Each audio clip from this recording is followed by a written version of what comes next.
Millions of Americans have rallied across all 50 states in No Kings protests against President Donald Trump's hardline policies, with organizers claiming attendance of 7 million nationwide, as protesters criticized that President Trump's actions pose a threat to their U.S. democracy. Israeli Prime Minister Benjamin Netanyahu has declared that the war in Gaza will not end until Hamas is fully disarmed and the territory demilitarized. His statement comes as Hamas handed over the remains of 2 hostages yesterday. Pakistan and Afghanistan have agreed to an immediate ceasefire after talks mediated by Qatar and Turkey, ending a week of deadly border clashes. Qatar's foreign ministry has announced that both nations will hold follow-up meetings to implement mechanisms for lasting peace and stability. Japan's Liberal Democratic Party and Japan Innovation Party, known locally as Ishin Party, have agreed to form a coalition government, paving the way for Sanai Takaichi to become Japan's first female prime minister. Under the deal, Ishin lawmakers will back Takaichi in upcoming Tuesday's parliamentary vote. President Donald Trump has announced that the U.S. struck and destroyed a drug smuggling submarine in the Caribbean, killing 2 suspects and repatriating 2 survivors to Ecuador and Colombia, claiming the vessel carried fentanyl and other drugs. While the Colombian President Gustavo Petro has confirmed 1 suspect's return, but has criticized Washington of killing an innocent fisherman and violating Colombia's sovereignty, as tensions rise between some South American nations and the U.S. Austria has now reversed its position and will support the EU's 19 sanctions package against Russia ahead of Monday's vote in Luxembourg. According to its foreign ministry, the package includes new energy and financial measures such as a ban on Russian LNG from January 2027, while the European Commission moves to address Slovakia's remaining concerns. China removes 9 senior generals, including He Weidong and Miao Hua, over duty and financial crimes. The move combines anti-corruption with political realignment ahead of the party's 4th plenum.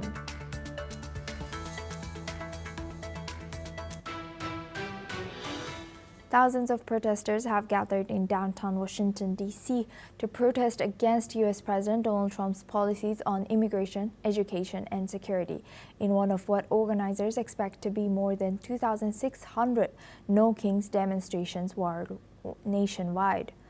Protesters have dressed in a range of costumes and carried signs as they have marched along Pennsylvania Avenue and gathered for a series of speeches.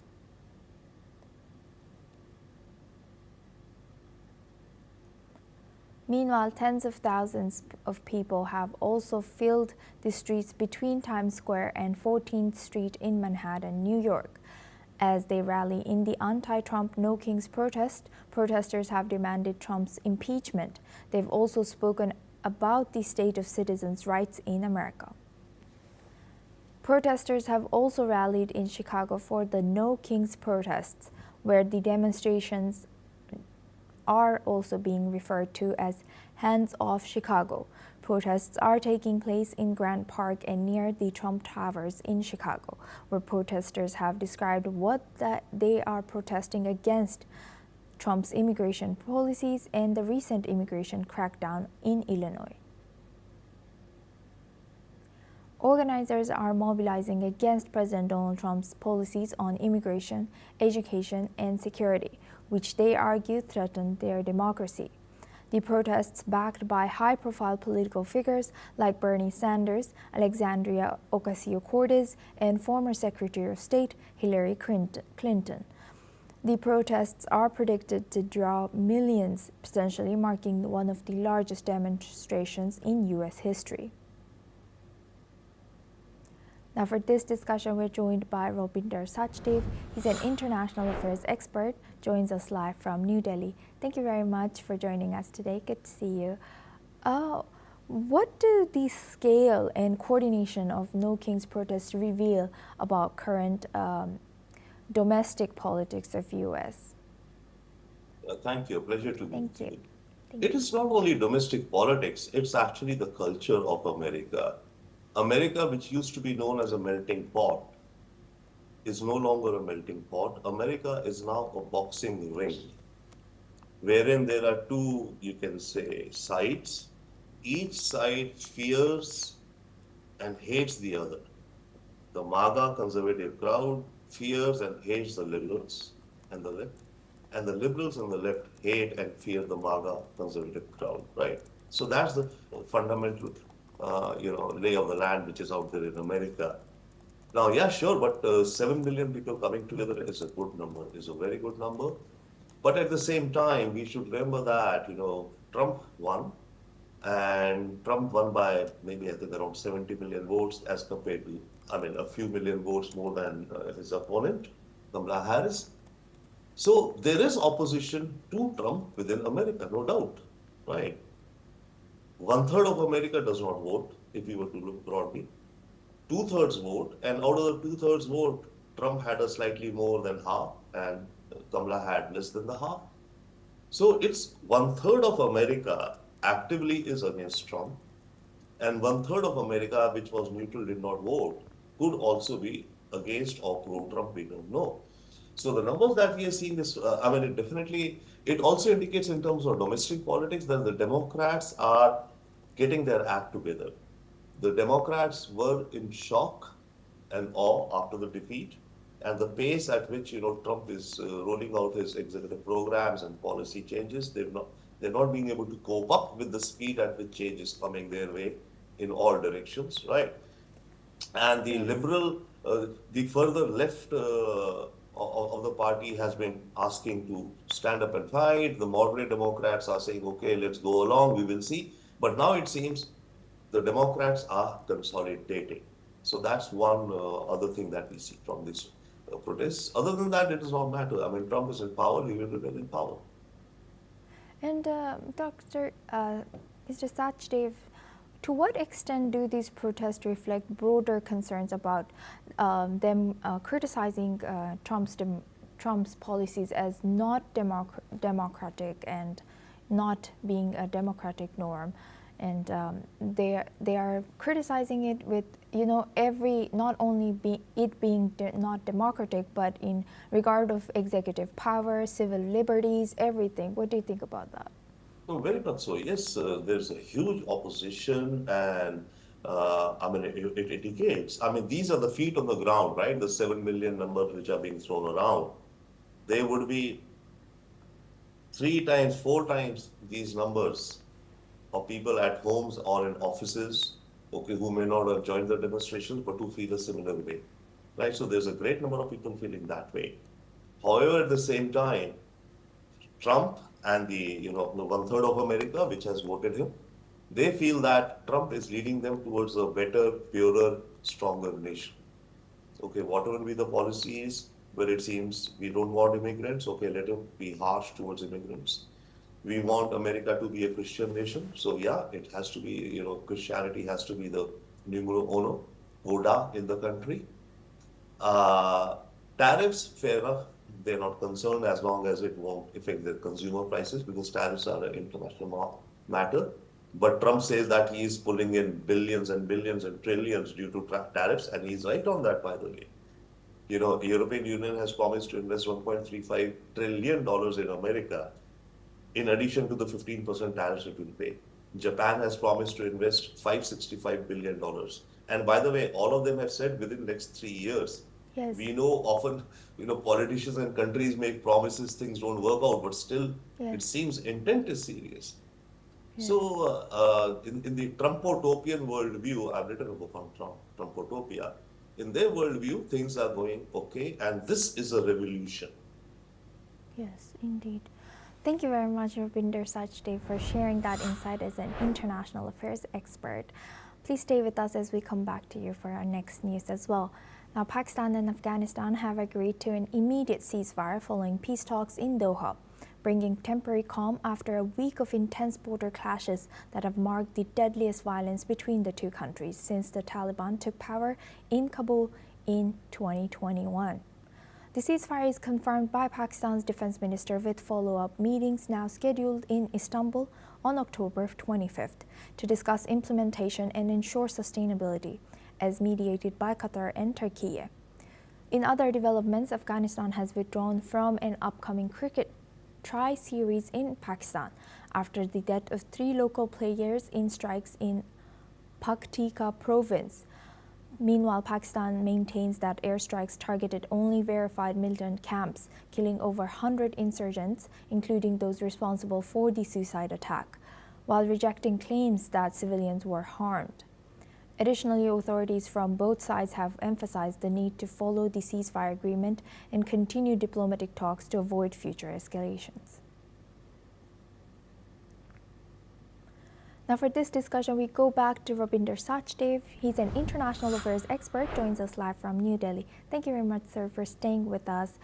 Now, looking at these surprising countries who are involved in this ceasefire, like Qatar and Turkey, can you tell us their connection and their roles in this mediating, easing tensions between Pakistan and Afghanistan? See, Qatar seems to have become the world's supermarket for peace talks, right? Yes. It manages to place itself in the center and with trust. I mean, the interesting thing is it has built up trust with these various players in the region. That is why it can talk to them. Now, Taliban, of course, the very withdrawal of American forces and, return of Taliban was negotiated and hosted and based out of Qatar, right? So they have deep links there, and here Pakistan also. So Qatar becoming involved, is a very obvious thing, as one would think, right? That's one. However, in a bigger picture, what I see is that, sure, this is a conflict, and whatever reasons are being cited, and bombings and fights breaking out, soldiers killed, military men killed, civilians killed, terrorists killed. As per Pakistan, it calls them terrorists killed, and such. But I think the bigger game is that Pakistan is choreographing this conflict. And Pakistan is choreographing this conflict with an end goal in mind that at some point of time, Trump will be invited to broker a peace accord, and Afghanistan, Pakistan will sign a peace accord. Trump will get another 9th or 10th, peace accord that he has arranged brokered. Trump will be happy. Pakistan will cozy up, cuddle up more with Trump. I think Pakistan is offering and bringing this on a silver platter to Trump down the line. That is the game plan of Pakistan. That is very interesting and insightful. And also, going back to this, can this ceasefire, do you think, lead to a long-term peace agreement between Afghanistan and Pakistan? As you know, their disputes are very historical and they go back to years or decades now. Oh yeah, I mean, these disputes go back over a century maybe, right? I mean, the British drew the boundary between Pakistan and the Durand Line, Afghanistan, which Afghanistan has never kind of agreed to in a way, right? So they go back a long way. And plus also, you see, these are regions where you have tribes and tribal loyalties. And these tribes and feudal systems are on both sides of the border. Right. So, I mean, the same rugged domains, same code of tribal ethics, revenge and friendship and trust. This entire region is marked by that. So this peace accord, yes, could hold, but then, or the ceasefire, but then shortly, I would think in some time, some other sporadic incidents would happen and would keep happening. Yes. Indeed. Thank you very much, Rabinder Sachdev, for joining us and sharing that insight. Now we move on to North America. U.S. President Donald Trump has announced that 2 survivors of a U.S. strike on a suspected drug-carrying submarine in the Caribbean have been returned to their home countries, Colombia and Ecuador, for detention and legal processing. The strike, which killed 2 other crew members, targeted a vessel allegedly transporting fentanyl and other illegal narcotics along a well-known transit route towards the United States. Now, the decision to repatriate the survivors means the U.S. military will not have to deal with complex legal issues surrounding military detention for suspected drug traffickers, whose alleged crimes do not fall neatly under the laws of war. Meanwhile, authorities from Colombia and Ecuador have confirmed the arrival of the survivors, with Colombian President Gustavo Petro saying that the individual will be processed according to national law. The strikes come amid a broad U.S. military buildup in the Caribbean, including guided missile destroyers, F-35 fighter jets, a nuclear submarine, and approximately 6,500 troops as Trump escalates pressure on Venezuelan President Nicolas Maduro. Moreover, Venezuela denies any role in drug trafficking and has strongly condemned the strikes as violations of international law. It has also requested the United Nations to declare these actions of U.S. as illegal and reaffirm the country's sovereign rights. Now, for this discussion, we go back to Robinder Sachdev. He's an international affairs expert, joins us live from New Delhi. Thank you very much for staying with us. Now, looking at this news, it seems like this South America and the U.S. In particular, their tensions are rising almost every day. To what extent do you think this U.S. military buildup in the Caribbean, including these operations, are a signal of renewed interventionist policies under current President Trump? And what do you think, what are the risks that these impose? Thank you so much. Thank you. Yeah, as you very rightly point out, I mean, it seems to be every day the screw is tightening or being, screwed in. One or the other as such happening, assembling of forces. America has, in the Caribbean, I think now around 10,000 troops in that region. And these attacks, and yesterday or day before, I think Trump also said that he has authorized the CIA to carry out covert operations, right? Targeted assassinations, let's say, of drug lords. But, I mean, Venezuela says that they are targeted at Maduro and his administration. So the tensions are definitely very much rising. The dangers are some miscalculation could be there, and this could flare up more.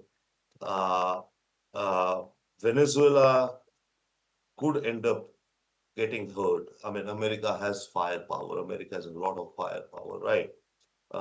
Venezuela is, marshaling its citizens into militia, handing them out guns and all, but those guns would not be of any use, because what would be coming in on Venezuela would be missiles and drones, etc., if something comes. So the dangers others are also, of course, as in terms of international law. Yes, exactly, adherence. What Trump administration is doing is, without doubt, they're pushing the envelope on the regime of the international laws, right? Be it maritime laws, be it other laws. America is pushing the envelope on that. So this would, in terms of the world order, this would have that impact also. So all in all, it seems. But on the other hand, there could be some deal also. Trump has said that Maduro has offered him. Trump says all natural resources of Venezuela, if not all, but if perhaps many. Maybe Maduro could offer, and they could call it a peace between them. Remember, Venezuela has oil, and American corporations want that oil, and their operations are stopped. So that could be a deal. But on the other hand, because you see, Maduro is a socialist, a leftist. So he is the other side of the political spectrum. So it would be difficult for Venezuela and America to make peace. Yes, indeed. Thank you very much, Robinder Sachdev, for always joining us and sharing that insight as an international affairs expert from New Delhi. Thank you very much. Now we stay on this topic. Colombian President Gustavo has said that the United States had violated Colombia's sovereignty over its waters and killed a fisherman during its recent anti-drug trafficking military campaign in the Caribbean. The U.S. government officials have committed murder and violated our sovereignty in our territorial waters, he has said. He has also mentioned that fisherman Alejandro Carranza had no ties to drug traffickers and his daily activity was just fishing. Carranza was reportedly killed in a September strike by U.S. forces on his boat while he was fishing in the Caribbean.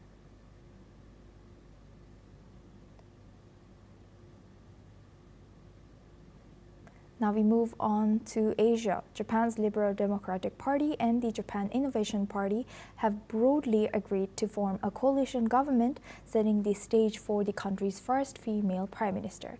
Now, Sanai Takaichi, leader of the conservative LDP, and Hirofumi Yoshimura, head of the smaller right-leaning group known as Ishin, are set to sign an agreement sealing their alliance on Monday, tomorrow.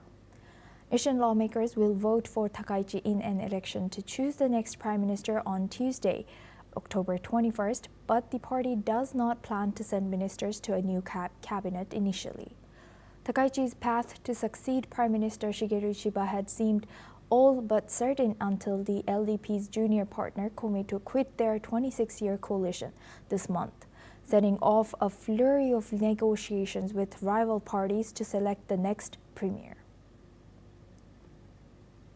Now for this discussion, we welcome Dr. Tomohiko Taniguchi. He's a former advisor to late Prime Minister Shinzo Abe, joins us live from Tokyo. Thank you very much, Doctor, for joining us again. Good to see you. Now, how do you view this new coalition that might take between Liberal LDP and Ishin Party? And how do you think this could reshape Japan's policy direction in future? Compared to the previous coalition partner, Komeito, which was a quasi-Buddhist party, the new partner, Ishin, or Japan Innovation Party, is more centric, is more conservative, if you like. Whereas the previous one, Komeito, was, some might have said, pacifist. So the Komeito's influence led the LDP slightly to the left. But with the Ishin Party, the Innovation Party, the LDP, in a way, is coming back to where it should be, the Conservative Party. And having said that, I must say there is very little discrepancy when it comes to Japan's foreign policies. So people looking at this news should be reassured that when it comes to national security and foreign policy, there is going to be very little difference in the future from what you see at present. Japanese politics is going to going to be very much a messy sort of situation, because even if the alliance between the LDP and the Ishin Party, the combined sum, is going to be still not sufficient to make the simple majority in the lower house. And when it comes to the upper house, also the LDP has lost its majority. The prime task for the new government, perhaps led by Sanai Takaichi, is going to gain more votes by amassing political support and by implementing some of the plans that the LDP has pledged to do. So it's always a circular argument. You must implement what you have promised, and then by doing so, you must increase your political capital, and with the increased political capital, only then you could dissolve the lower house and call the snap elections, and you must win those elections. And Dr. Taniguchi, how do you see the implications of first female Prime Minister Sanai Takaichi, if she were to become Prime Minister, that is, and how do you see it bringing a big change in Japan? Do you think this is possible? Ms. Takaichi hinted during the presidential election campaign for the LDP leadership that her cabinet is going to be somehow dramatically different from the set pattern where 99% of the members of the cabinet are male members of the government. So let's just hope that a couple of days from now, you will see a cabinet newly formed, which would include more female members. So it's going to change the color, if you like, of Japanese politics.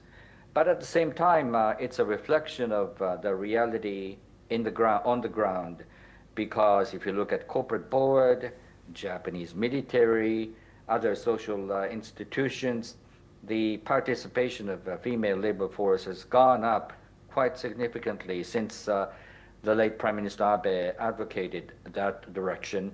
So when it comes to female labor participation rate, if you like, it's outnumbered that of the United States for some time.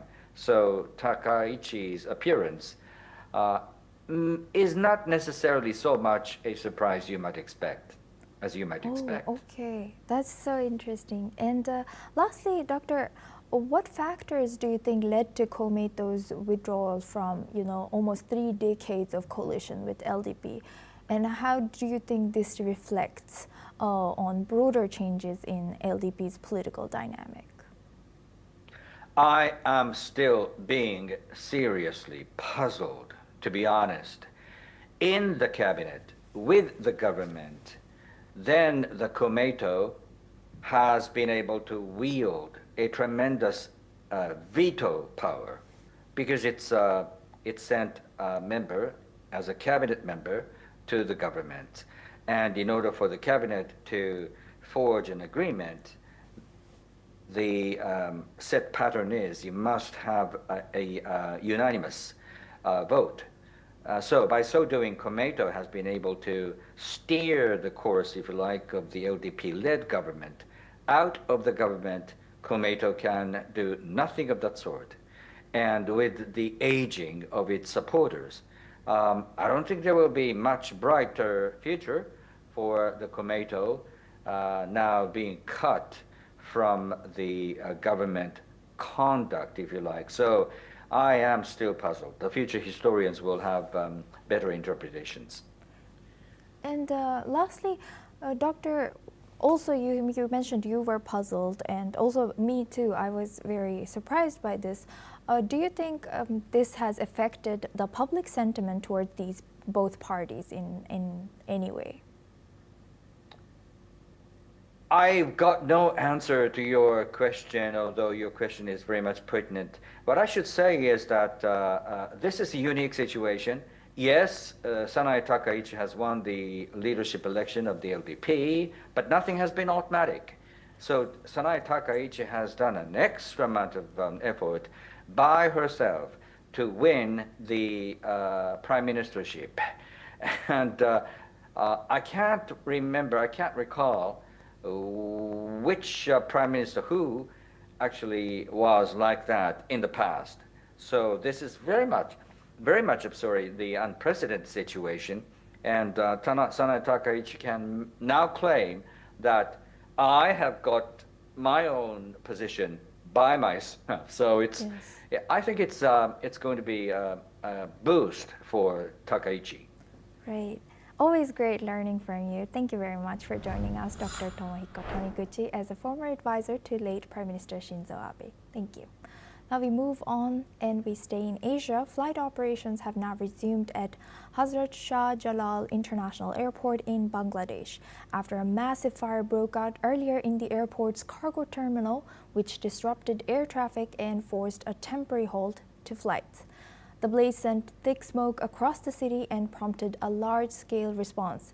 7 fire units, along with the Bangladesh Army, Navy, and Air Force, joined efforts to contain these flames.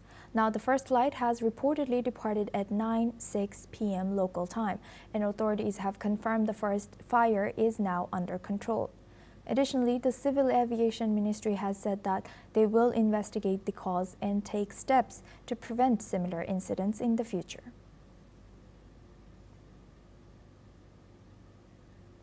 That's all we have time for. We will keep updating you with more news updates from around the world.